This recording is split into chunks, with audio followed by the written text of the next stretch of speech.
Hello and welcome to the Analyze phase, where we're going to talk about analysis and root cause identification methods. So if you've been working on your project so far, where you should be is obviously you would have had a really well-defined charter by now. You've got a team working on a problem.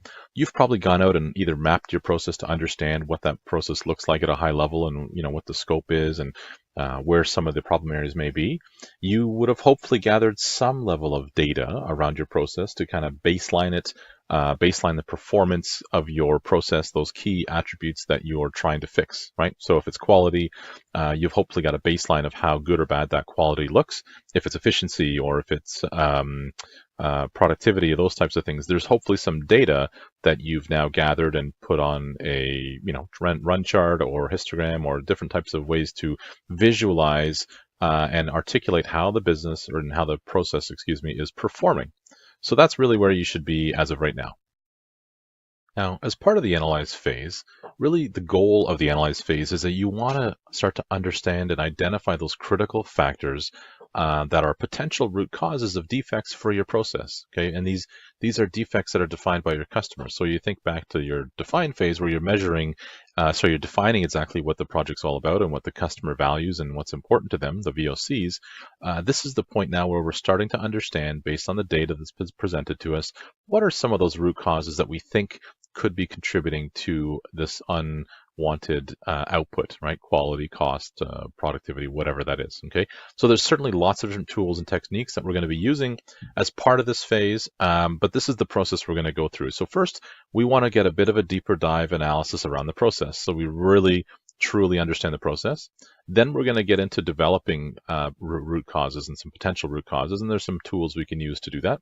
Then, of course, you want to do some level of analysis of that information, that data in some cases, and then you want to do some level of verification where we're kind of narrowing it down to say, you know what, we really think it's these 3 or 4 root causes that could be causing this problem. So let's dive into part A, determining how the process actually works. So by now, as I mentioned before, you've probably got a high-level process map. Maybe it's a little bit detailed, or maybe you've got some high-level SIPOC done as well. That said, this is where you need to dive a little bit deeper to understand exactly how this process works. You want to make sure that you and the team really understand the nuts and bolts of how it works. And it doesn't mean from front to back the entire thing, because certainly if you remember, the goal is not to fix every single thing in your process. You want to focus on those small number of things that are going to give you the biggest bang for your efforts, right? So you'll have to have some idea as to where you want to dive into, but you're going to dive in some areas and map it out in further detail. So if you've done it in elements, you're going to map it out hierarchically. You're going to drill down a few levels to kind of understand it in much more depth. If you've used a swim lane, same thing. You're going to have lots more steps that you're going to go through with different resources. And of course, if it's a SIPOC, you're just going to kind of keep drilling down as well. All right. There are other tools that are also at your disposal depending on what you're working on and the type of problem you're facing. So value stream mapping, really critical tool, but is a little bit more advanced than the typical process map, as you've kind of seen. But a value stream map is really useful if you've got a problem around, especially, let's say you're not meeting your customer's delivery time, right? Or you don't have as much velocity in your process, the throughputs are not where you want them to be, or maybe you're capacity constrained, meaning you just can't fulfill your customers' orders in time and you feel like your plant's maxed out. Value stream maps are really, really important for helping solve those problems because they can uncover lots of inefficiency, lots of areas where you are building up queuing of product that actually consumes time, and then it really helps to improve the velocity of your process. So value stream mapping is a tool to help in those situations. We're going to talk about that today. We're also going to talk about the laws of lean. We're going to talk again about these 8 wastes that we would have covered early on in the background section. And then another little tool called the spaghetti diagram. So we're going to show you how each of these things works in the analyze phase to help you uncover some root causes. By no means do you need to use every single one of these in an analyze phase. I'm merely showing the different tools at your disposal to really help you understand your process in much more greater levels of detail.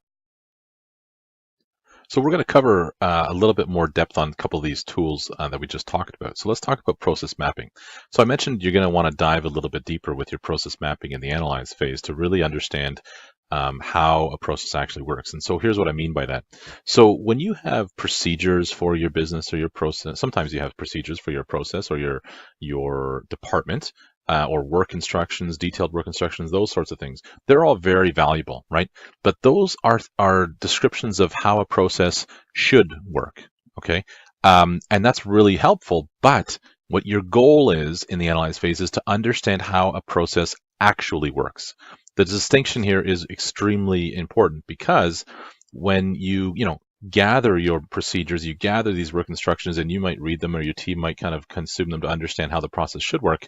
What you want to do, though, is really walk through how the process actually works. And the only way to do that is you get those folks in a room. You get a small group of those people that are familiar with the process, that work with it day in, day out. And you also get a few people that aren't familiar with it because they're going to ask those silly questions or what aren't, might seem silly, but they're definitely not silly.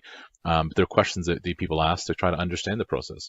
And so when you get them together, what happens is you start to uncover how the process actually works, and you'll see that it'll be different than what the work instruction provides, or it'll be different than what the procedure says. And those differences are where you'll find waste, inefficiency, major pain points, major defects, those sorts of things, because that is where you want to focus on. So when you find those differences, those are really key areas on either root causes as to why your process isn't performing as it should, as per the instruction or the procedure. And so those are the things you want to focus on. Now, don't fret if you don't have procedures or if you don't have work instructions. There's still a huge amount of value to mapping out your business process like this. But the key here is always when you map out a process, you're mapping out the current state of how the process actually runs and works, not what it should be. So next, we're going to dive a little bit deeper into the value stream map. Now, the value stream map is actually a fairly large topic just on its own and how to execute a value stream mapping session. So I'm not going to get into that, and I'll save that for another video. However, I will dive a little bit deeper so you understand kind of some of the key elements of a value stream map and kind of how they're used. So let's start with, really what it is again. So it is a tool that, above all else, it's a tool that helps you understand impediments to flow. Okay, and so what does that mean? Well, one of the most important things in Lean is this notion of flow. It's all about helping to make sure that your process flows really well to your customer, because the faster and more effectively and efficiently that your process flows, the more quickly your customer sees value, the less waste there is in your process. Okay, and so value stream maps are ways to identify anything that's impeding that flow. What are those big bottlenecks? What are those things that are causing huge changeover issues or huge inventory issues or large batches, that sort of thing? Okay, so that's the main goal of creating a value stream map, is to get things flowing smoother, faster. Okay, it also helps you identify and delineate those process steps in your whole value stream that are value added, right? Always from the eyes of the customer, versus the non-value added. And don't be surprised when you do this exercise. It is totally common to have processes that have tremendous amounts of non-value added activities. That's just the way things have been for so long. And your goal is to try to eliminate, reduce, get rid of these non-value added activities, and of course, maximize the value added time, the value added activities. And of course, don't forget that the value added activities are not ones that just you value. They must be valued in the eyes of the consumer or the customer. Okay. So let's zoom in a little bit so we can describe some of these symbols that you'll find in a value stream map. So the value stream map can look a little complicated. There's different symbols going on here.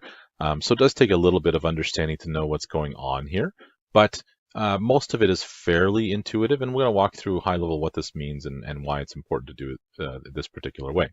So when you do a value stream map, you typically start with the customer in mind and you kind of work backwards, right? So the customers are typically depicted as some, entity over here in the top right corner, with your little sawtooth type of symbol on the top. Now, these symbols all come with Visio packages and others that you can create these symbols.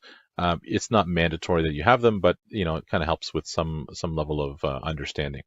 Now, the customer typically is then pulling something. Maybe if you're a food company, it's a large supermarket that's pulling product from you. Maybe maybe the customer is in manufacturing, or maybe it's in banking. Either way, this is the end customer that's doing something. They're buying or pulling something from you.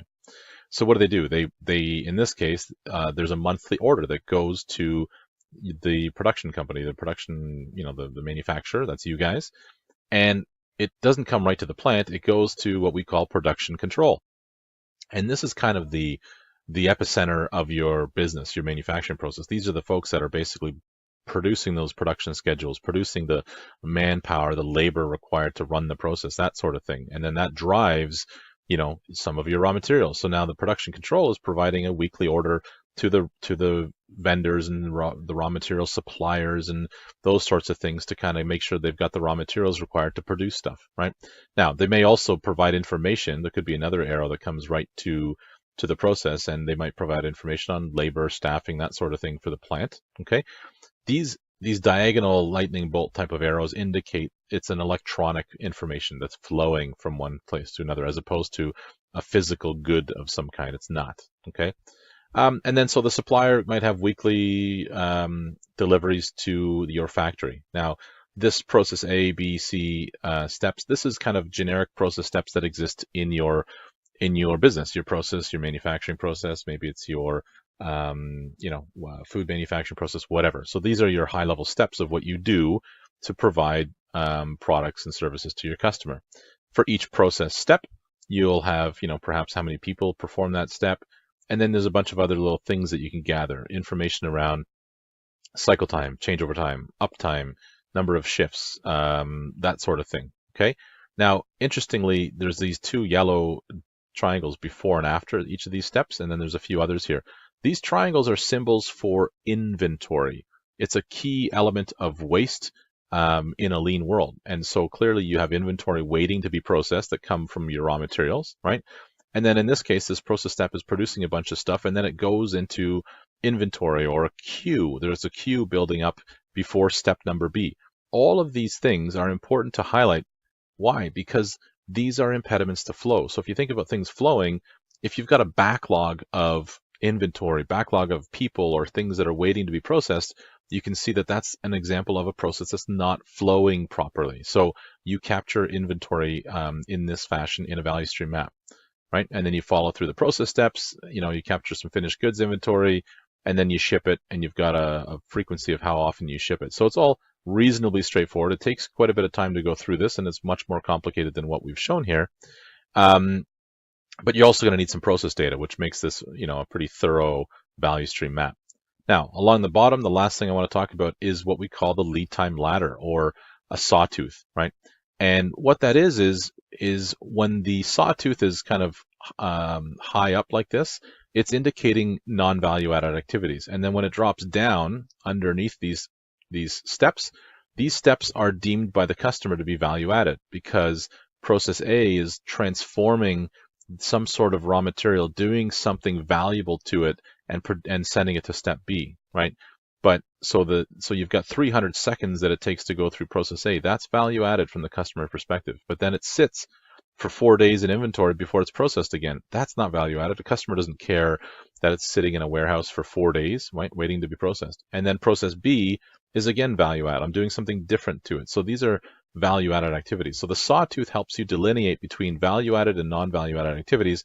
And when you're done, you can kind of add it up, and nicely you can see here, this process has 585 seconds of value-added processing time versus a non-value-added processing time of 14 days. Now, this should be modified a little bit, because technically your overall lead time is the summation of both of these two. But you can see the dramatic difference, at least, between your value-added time, which is really small, and your non-value-added time, which is all this waiting and queuing and inventory and that sort of thing. So hopefully that makes sense on how the value stream maps look and how they can be used. But again, more on this topic at another time, because this is almost a topic on itself. So let's move on to the laws of lean. So we're going to cover, I think, 4 laws of lean, And the goal here is really, it's more of a description. So we'll describe what these laws are, but the main benefit of describing to you what these laws of lean are is because you want to start putting these concepts into practice in the analyze phase. So when you're looking at your process, you're diving deep, you're understanding how it flows, and you've got your process data and some baselines of your process performance. You really want to start asking some questions. And the laws of lean helps you ask those insightful, intuitive questions. So let's walk through that. So the first one is that quality is only defined by the customer. Okay, it's not defined by anyone else. And because it's defined by the customer, that should be the number one priority. So things like profits, market growth, return on investment, these are all really important things and metrics or measurements for companies to exist. And that's great. But that has nothing to do with quality, right? And so those types of things are reliant on our continued focus of the customer. So if we have high quality processes, high quality products and services, you should expect to see good profits and good market growth and a good return on investment because you're focusing on your customer and the quality in their eyes. And so that's what you get. So keep in mind, when you're looking at your process, always look at it from the perspective of your customer. When you're looking at a process step and you ask yourself these questions, is the customer, do they value this step? Is it important for them? Do they, are they happy with this? Do they ask for it? Are they willing to pay for this? If not, if the answer is no, then frankly, this is either a non-value added step or it's a business value add. And we'll talk about that in a moment. Okay, so quality is always defined in the eyes of the customer. Next, flow and flexibility. So these are critical concepts and terms in the lean world, and they are inextricably linked together, right? So if you have a inflexible process, you will have a process that does not flow well. So what does that mean? Well, it means that, let's say you've got a really, really huge manufacturing process. You just bought a new massive oven for your food factory, or you've bought a massive, usually a very high and large piece of equipment that produces a lot of units all at once. That's great. Maybe you think you're going to get a nice faster process, but what happens is you've actually made your process really inflexible by doing that. Why? Well, because now you have a lot of product that needs to queue in front of that step to actually be processed. Not only that, imagine if your customer says, well, I don't really want you to sell me this one thing all the time, right? Imagine if you went to go buy a car and there was only one car and you didn't have, 30 different trim models of that car. Well, every time you're asking for variety, if you're a customer, then you're asking for changeovers, right? So if it's a food company, the larger your equipment is, the more difficult it is to change it over. And so these things lead to flow and inflexibility issues. Okay, so keep that in mind. Related to that is the concept of Little's Law. Little's Law is basically a mathematical equation that was developed a long time ago that really helps you understand lead time. Okay, so lead time is equal to the WIP, or work in progress, divided by your production rate. So the work in progress, if you want, you can. There's two different ways to calculate lead time. One is you could actually measure your process lead time with a stopwatch or however you want, and all the different steps, and kind of calculate it that way. That's one way. The other way is if you don't always have access to that, or you want to get a quick snapshot of how the lead time is of your process. If you had an understanding of how much inventory and how much work in progress you have within your manufacturing process, or even transactional process you have, and then you divide that by the throughput, or the production rate, how many units you're getting out per hour, per minute, whatever that is, the division of the WIP over the production rate will give you your lead time in whatever units you've decided, minutes or days or something like that. Okay. So the Little's Law is actually quite important. So again, if you want to reduce the lead time, which is one of the biggest goals of lean, is to reduce that lead time so that your process is more flexible, higher velocity. Of course, if you look at the equation, there's a few different things you can do. The biggest thing and the most important thing is reduce that WIP, reduce that work in progress, which is your inventory levels and those sorts of things. Find ways to reduce that. Okay, and we'll show you some another tip on how to do that in a moment. Or, of course, you could just basically increase your production rate, make that your process go faster. This is the one area that people always do. I see this time and time again in manufacturing. People will increase their manufacturing production rate, but then they don't focus on the WIP. So the net result here is I want to take a small piece of equipment, and if I want it to go really fast, I'll buy the new shiny piece of equipment that does like triple the speed, and it's usually triple the size, and as a result of that, yes, you might get a bit of a bump on the lead time, but what happens is your work in progress goes up as well. So you need to be really careful. It's not about just buying the new shiny piece of equipment that's got a high throughput, because that will also cause your WIP to go up. So you really want to focus on the WIP first before you start making those kind of crazy investments in your manufacturing process. And the final law of lean, if you will, is basically one of the most important fundamental concepts of lean, and that is the notion of single piece flow. So single piece flow is somewhat of an aspiration, really, but it's based on the concept that the larger your batch sizes are, the more inflexible your process is, the more waste and inventory you're going to have, right? It is one of the most difficult things to achieve, but it's really the concept that you need to understand. So by no means am I suggesting that you've got this high-speed manufacturing process or a really high-volume transactional process, and we're going to say, you know what, in a night, we're going to now change it and we're going to process it one piece at a time. That's not what I'm saying. But what I'm saying is this concept of reducing your batch sizes, reducing your, the amount of products and, loans or whatever it is that you're processing at a time helps with velocity. Okay, so it makes your process go faster, believe it or not. This is a very counterintuitive concept to understand, and that's why I've actually included a video that I think is really, really great in terms of describing how single piece flow actually makes your process go faster. It seems like the most simplest concept in the world, but I can tell you this is one of the most difficult ones for people to understand, is that taking a process and reducing the batch sizes immediately will actually make the process faster right out of the gate. Okay, so with that said, that is the last of the laws of lean. But do please check out the video called Single Piece Flow. It's in the training materials in your coaching portal as well. And if you have any questions at all around single piece flow or the laws of lean, let us know through the portal. Moving on to spaghetti diagrams. So spaghetti diagrams are an interesting way to visualize another key aspect of waste that you find in the lean world, and that's really the waste of motion or movement, right? Excessive movement and motion. And so really what it is when you, let's say you take a schematic of a facility, office environment, manufacturing environment, whatever it is, you could even do it as a process map. But really, when you get the schematics, it's actually quite nice because it really depicts the layout of your office or your manufacturing environment.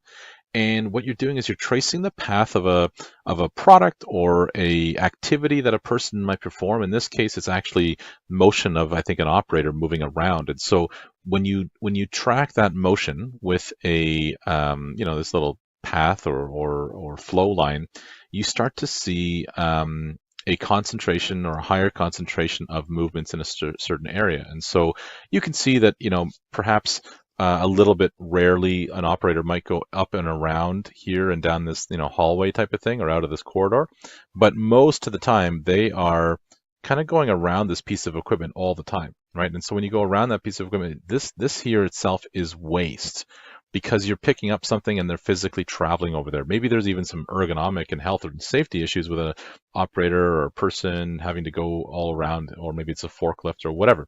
So then you can start to think about, hey, if I want to improve this process, how do I make these things go faster, smoother? Are there things I can do to reduce this movement, this excessive constant movement? Maybe there's other ways to change the layout of your equipment, things that may not even cost you any money. So spaghetti diagrams really help you understand these excessive movements or excessive motion of people or artifacts or things that are moving around. And so and that can really help you understand, how do I start fixing this process to make it go faster, and again get focus on flow, focusing on your process to flow even better than it does currently.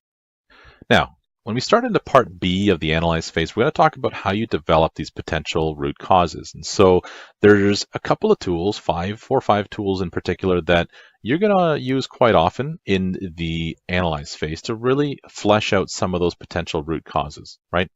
And so in order to determine these potential root causes, it's important to leverage the information and experiences of your process team members and people that are inside that process working in it day in, day out, as well as the data that you gathered in the measure phase and maybe even in part of the analyze phase. So you want to take your experiential knowledge and the data and analysis that you've done, put them together, and the combination of those two things to really get to those potential root causes that are causing your problem to exist in the first place. And so we're going to use some tools. We're going to talk about brainstorming and how that's helpful. I know you've done it before, but we're going to talk about it again and how you can leverage brainstorming in that fashion. We're going to talk about a tool called the 5 Whys. Really simple tool, very powerful, right? Then we're going to talk about a tool that's called the fishbone diagram. It's also known as a cause and effect diagram or an Ishikawa diagram. And we'll talk about that. And then we'll get into things like an infinity diagram and eventually an FMEA or a failure mode effects analysis tool. All of these really help you uncover potential root causes that you want to focus on to fix your process. So when we start with brainstorming, most folks have probably done some level of brainstorming before. But what's important is it's not just a situation where you get a bunch of people in a room and you just start blurting ideas out.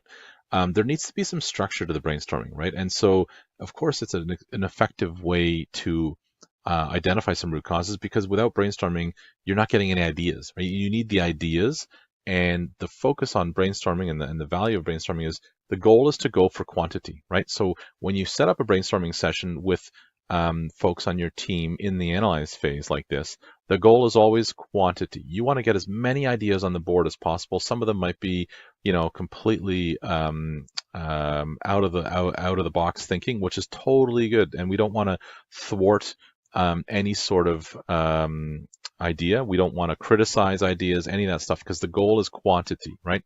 So what you do is you structure yourself a meeting. You bring in people that are familiar with the process. You also need to bring in people that are not familiar with the process in terms of, they're familiar with the process, but they're not ones working in it. So they're not kind of blinded by the day-to-day activities. They're being able to offer an outsider's view of what goes on in that process, but they can't offer their view effectively unless you've taken them through the process and how it works in a process map and that sort of thing. So you want people that know the process, that work in it all the time, and then you want people that you've shared what the process is all about, but don't work in it, all right? And they're going to offer some really interesting ideas. Some of them could be really wild ideas, and the goal is to basically go for quantity in this case, okay? And then in some cases you might even, combine ideas together to make them even better, okay? So that is the goal of brainstorming.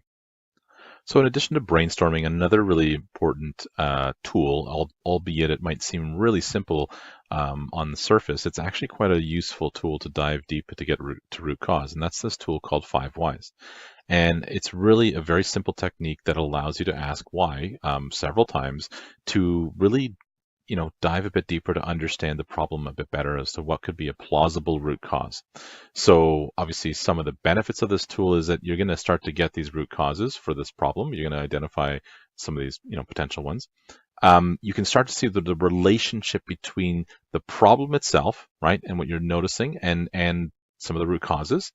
And it's really simple. Okay, so I'll give you an example. So let's say you've got a process that delivers, pizza company that's delivering pizzas to customers. So you're the customer, you ordered the pizza and it's arrived late. So if I'm the pizza company and I want to start fixing this process, say, well, why am I always giving late pizzas, or what's going on here? So you would ask the question, so why was the pizza delivered late? And your process team, looked at it and said, well, the ones that are familiar with the process say, well, it's late because the driver, was late. Well, so why was the driver late? And, your team might say, well, the driver's late because the driver wasn't given the pizza in time. It wasn't given enough time to drive the pizza over. So again, so you'd ask, well, why did they not have enough time? What happened at the pizza shop? And they'll say, well, the pizza went into the oven late. And again, you can kind of say, well, why did the pizza go in late?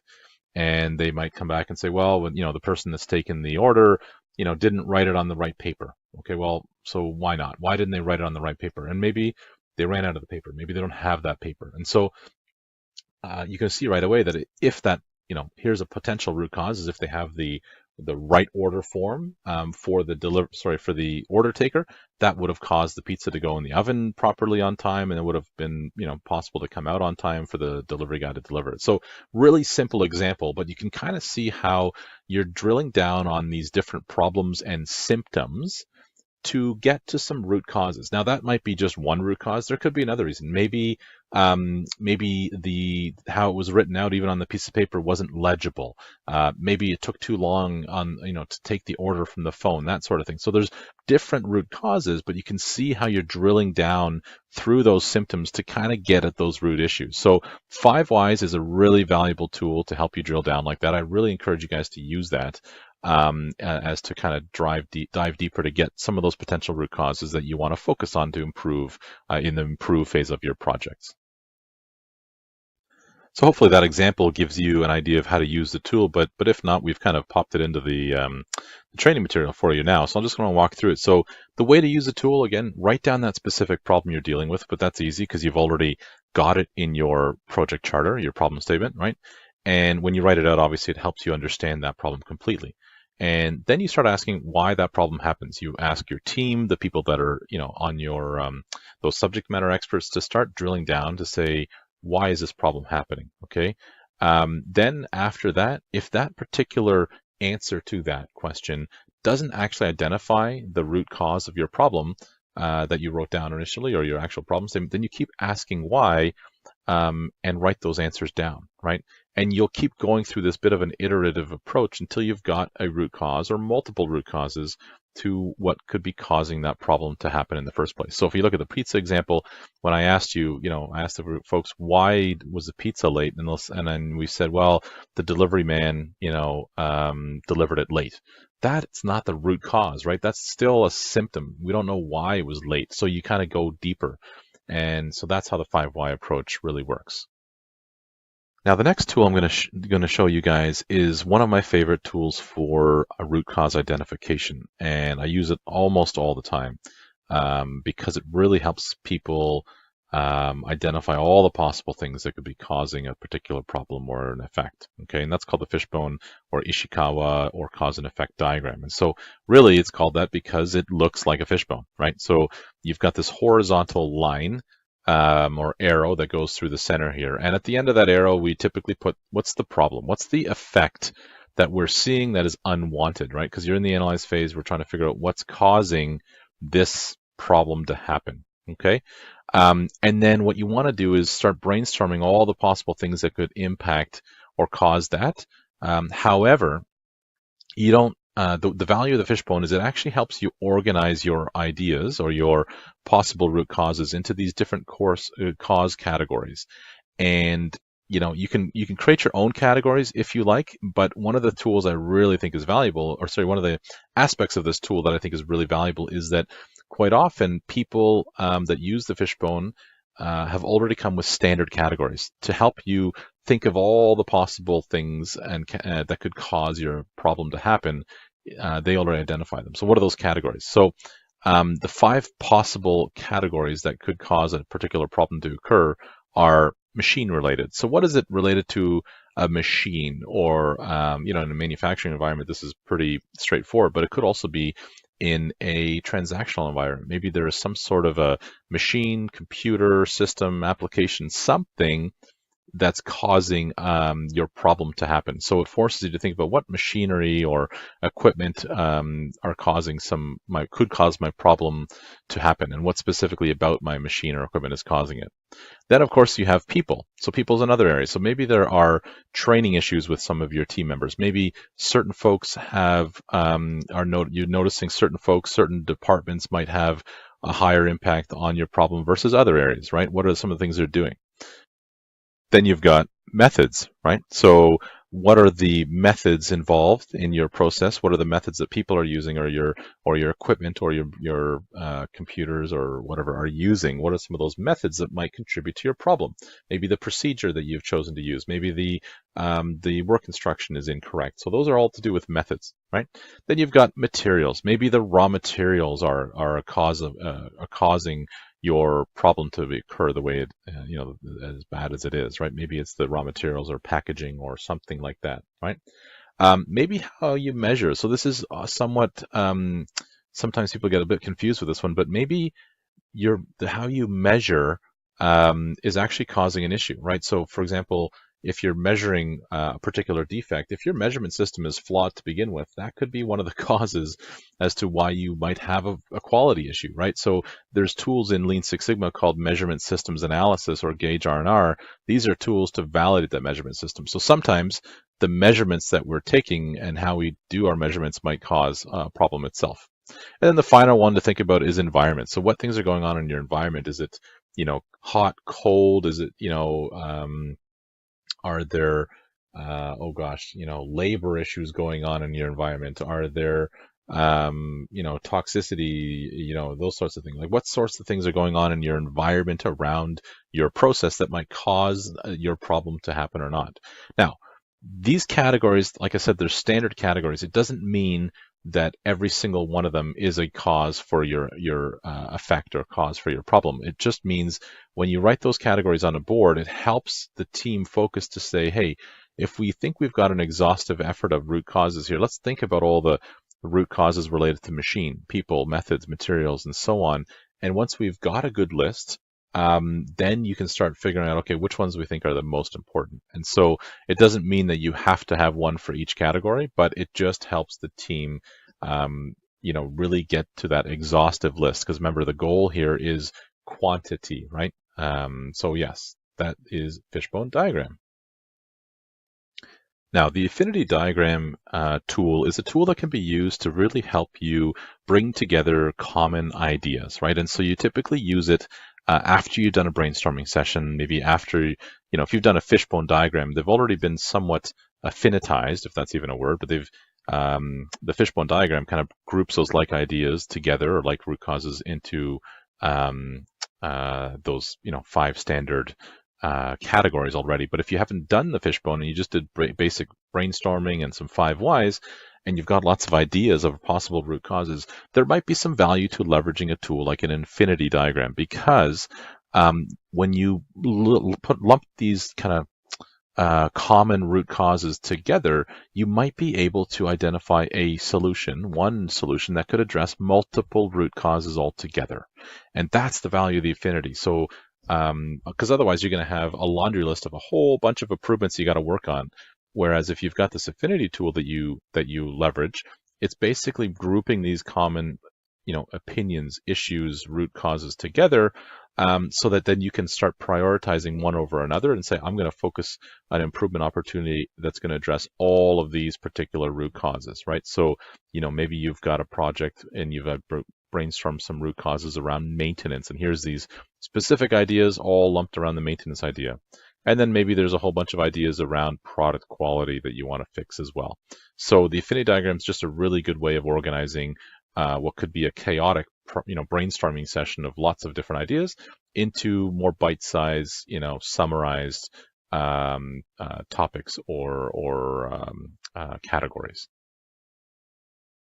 Now, the final tool we're going to talk about in the analyze phase is called the FMEA, or a failure mode effects analysis tool. And so what the FMEA is it is a tool that systematically and proactively helps you anticipate the ways that your process or product could fail.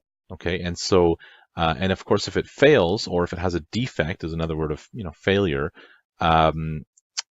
you can then brainstorm what are those root causes and how can you mitigate against that risk down the road. So it's a really, really useful risk management tool, but you can also use it to uncover root causes and even to identify improvement ideas down the road as well. Okay, so when you focus on an FMEA, and I'm just going to walk you through high level what that looks like, it's really important to define what failure means, because it could mean a defect, or it could mean some level of failure of that process step itself, and you need to basically decide various aspects of that failure mode thereafter. Okay, so it requires you have some good knowledge of that process before you undertake any kind of an FMEA. Okay, so how you start is on the far left of this table, and we do have a template in the training content as well that you can basically download and use yourself. But you identify the process step in question. So what is that step? What are all the ways that that step could fail? So kind of column 2 here is you could have multiple failures. And once you identify how that step could fail, so let me give you an example. Maybe you've got a process step called, you're baking a loaf of bread. It's the oven step. Okay, all the ways that that step could fail. Maybe the motor could break. Maybe the conveyor could break. And so if the conveyor breaks or if the motor breaks, then what's the effect? So that's your column 3. What's the effect of the motor breaking? Well, what'll actually happen, right? Well, if the motor breaks, then the oven basically will the chain stops, and you're going to get burnt loaves of bread. You're going to have loaves piling up in front of it, right? So then you can start to determine what level of severity happens if that failure occurs.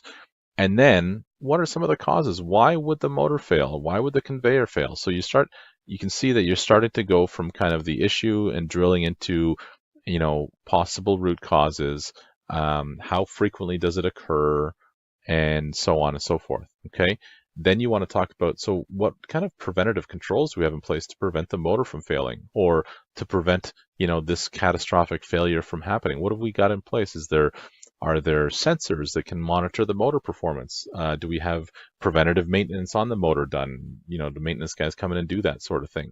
So are those in place? So you start listing these controls, and then we also ask questions around detection. So if this fails, how easily is it for us to detect it? So if it's an automated plant, do we even know if the motor fails, or do we just start seeing these loaves start piling up? How easily can you detect it? Because if you can't detect it, that's a really big problem. And then finally, this column called RPN is basically your risk priority number. And all that is in the FMEA tool is when you take your severity, you multiply this severity, because it's going to be on a scale. You multiply that severity number by your occurrence number, so how frequently that occurs. And then you multiply that again by the detection number. And the higher the RPN, the worse this potential failure is to your process that you really should focus on it. So you can imagine, if you go through this exercise for your process, maybe it's a transactional process around loan processing or accounting, or maybe it is a manufacturing process. Either way, you can identify process steps, how they could fail, the effect of those failures, severity, occurrence, detection, and get this laundry list of issues. But the RPN number now helps you prioritize which ones you really got to focus on. So that is an FMEA at a high level. There's more to come because it is a fairly involved tool. There's a lot more to it than what I just mentioned. But by all means, feel free to download the free template in the training material on FMEA as well. And there is an example in there that you can see exactly how to do this. And again, should you have any questions at all around the FMEA material or any of the tools that you saw in the analyze phase, by all means, please find us in the portal, find your coach, reach out to them, send them a question. They'll be more than happy to answer your questions. So that, in essence, is the end of the analyze phase. And if you've done your job properly, you're not necessarily going to use every single tool we talked about, but you should by now have a good list of possible, plausible root causes that could be causing your problem in the first place. Thanks for listening, and this is now the end of the analyze phase.